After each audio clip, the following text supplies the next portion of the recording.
congratulations, Ali Orozco with the main event. You called out a lot of people tonight, but I want to know out of all those people, what is your dream matchup for yourself and what is your dream matchup for the sport of boxing? Like two people you think need to get in the ring with each other.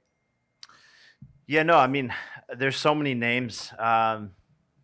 To be honest, I like all of them. I like all of the fights. Anthony Joshua excites me. Avenging the Tommy loss excites me. Gervonta excites me. KSI, he'll never get into the ring with me. Zerto excites me. Badu excites me. So there's a lot of amazing fights. But I think the fight I would like to see in boxing as a fan is Anthony Joshua versus Tyson Fury. Hi, Jake Paul. My name is Sassy with Elite Champ TV. That was an amazing performance between you and Cesar Chavez Jr. tonight. Now, in round 9, the heat really turned up. Did you feel the Mexican power that he promised, or do you feel like he didn't perform the way you thought that he would? No, yeah, he brought a hard fight there at the end, and that's that Mexican warrior style. I don't know how he was eating all those punches, to be honest. My hands low-key hurt from his face. And so respect to him. He had good cardio, and he came on strong at the end. He's a very, very strong guy, had a lot of power, but people underestimate my chin and my ability and my toughness. Jake, Jonathan Agger of Pro Boxing Fans. During the week, you had a viral interview with Piers Morgan where he said that he didn't think that you would beat Chavez. He felt like when you fight a former world champion, you'll come unstuck. What did you prove to not only him but other people that have criticised you?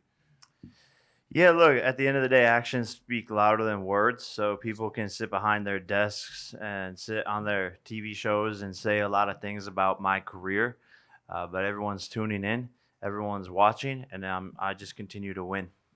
And you mentioned Anthony Joshua. Does it end there? Would you want to bring Tyson Fury out of retirement? Man, there's too many people for me to fight. I need more time. At the end of the day, that's the only thing I can't do is create more time. So we'll see what happens.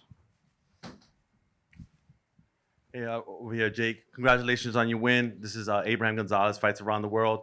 I saw that after the second round, you made some adjustments in the ring.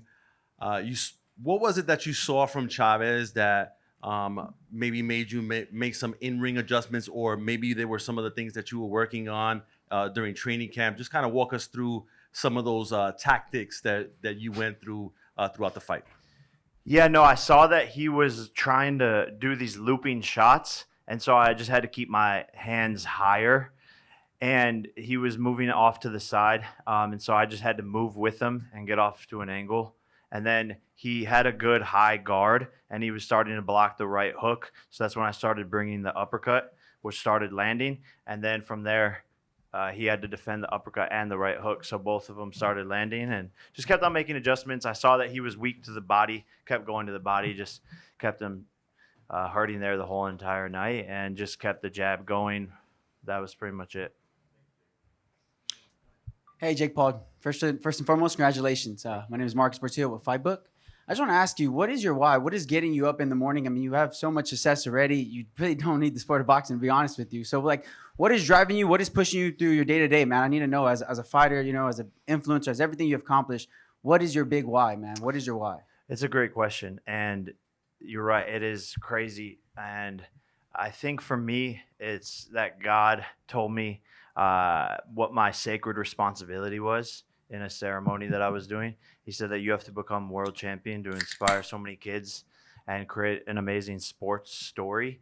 And so I set that goal for myself, and I want to be impeccable with my word and stay committed and prove to myself that I can do this and become world champion in the world's hardest sport in roughly 6 to 7 years. Because I think it can be one of the most relatable and inspiring sports stories of all time, and no one thought it was possible. Nobody. Like, look, 2 years ago, 3 years ago, people laughed at me. I'm going to lose to fucking Gibb, then Nate Robinson, then Ben. Come on. So at the end of the day, that's my why, and I'm dead set on becoming world champion. But just on that point, it's a dual why, right? Because he's also doing it outside of the ring. There's literally no other fighter in the world active who's doing what he's doing at age 28 for other fighters. That's number one. Number two, there's literally no athlete in the world in history who has put on for the women of their sport the way that Jake Paul has, okay? And all you guys in the media don't recognize that enough. And I love the media. I encourage the media to be a part of our story, to be a part of our events. But you have to recognize what he's doing. No one, like even Kobe Bryant started adding to women's basketball as his daughters got into basketball. But that's it. There's Jake Paul, and there's no one else that's putting it on for the women like that. So I hope when we get to New York and he's there on the ground every year pushing for all those athletes, the media recognizes what this man has done. Jake, just down here. Jake, there's a lot of talk before the fight about potentially getting ranked by the WBC and WBA, but it was performance-based. Do you think the fact that you actually went 10 rounds again would give you more chance of getting ranked than if you had just stopped him early?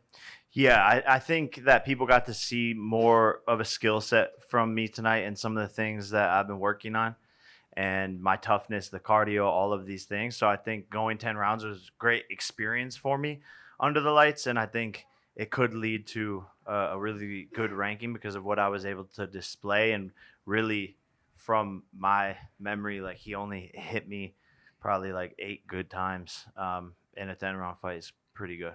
How do you not rank him? Like, how do you not rank Jake Paul after that performance where he totally neutralized a much more experienced, accomplished fighter than himself? When right? do you expect to find out whether he will get ranked? Did they communicate that? No. And if he does get ranked, then would that likely be the path or the goal is to get a world title fight next? Yeah, man, that's the goal. That's why we're here. That's the only thing I haven't accomplished in the sport of boxing, right? Knockout of the year, most watched fight ever.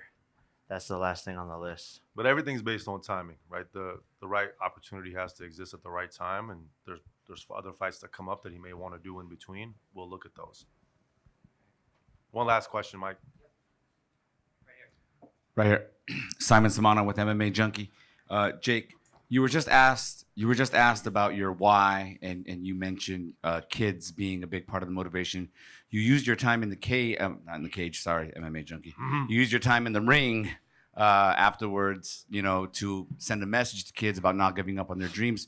Why try to appeal to kids? Why is it so important to you to appeal to kids in that way? Yes, you need kids need someone to look up to, and I think we're just in a system where you go to school and you do the same thing, and we're just printing out these cookie cutters of people, and they're not inspired to chase their dreams and to do what they want to do, and because of that, people aren't happy. They don't think it's possible, and a lot of times adults are already creating these ruts in their life every single day that they can't change, habits, thought patterns, all of these things. So I realized that with kids, you can actually have a bigger impact on them, and they can change who they are more easily and set themselves up for future success. And I guess a lot of it comes from no one being there for me as a kid.